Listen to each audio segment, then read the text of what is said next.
Garden সবে মাত্র শুরু হয়েছে, কারণ এবারে শীতটা একটু লম্বা ছিল। তো এই যে পালং শাক, অনেক পালং শাক হয়েছে আমার। এটা লাস্ট ইয়ারের ছিল, অলরেডি একবার খাওয়া হয়ে গেছে আমাদের। আজকে আবার রোজি উঠাচ্ছে। হ্যাঁ, প্রচুর পালং শাক। যদি আমি খুব সামান্য একটু ছোটো জায়গাতে লাগাইছি, কিন্তু মানে হয়েছে অনেক আর কি। এগুলো যে অটোমেটিক হয় এটা আমার জানা ছিল না। আমাদের এক ইন্ডিয়ান ফ্রেন্ড, সে আমাদেরকে এই বীজগুলো দিয়েছিল। প্রচুর হয়েছে। আর এদিকে মূলা, বেবি মূলা দেখো প্রচুর উঠছে। এই যে দেখেন, একবারে এতগুলো পালং শাক উঠছে আর কি।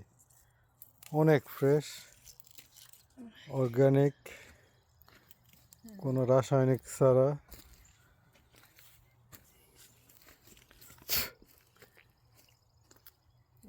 দেখো, সেদিন যে আমি লাল শাকের বুনছি, বেশি লাল শাক উঠতেছে, অনেক লাল শাক বোঝা যাচ্ছে।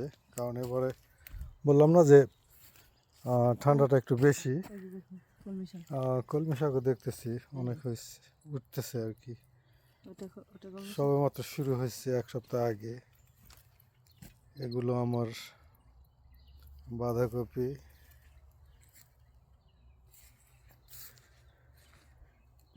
সবে বাড়ির। এগুলো অবশ্য কেনা শসা গাছ। এখানে কিছু করলা আছে বাড়ির বীজের, আবার কয়েকটা কেনাও আছে। ঢেঁড়সের গাছ একদম বেবি, এক সপ্তাহ হয়েছে এগুলো প্ল্যান্ট করছি আমি।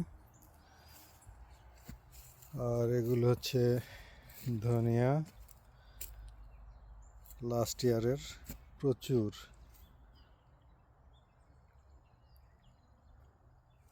এগুলো অটোমেটিক হয়, এগুলো আর ফেলতে হয় না, একবার হইলেই সারা মানে লাইফ টাইম আর কি হয়ে যায়।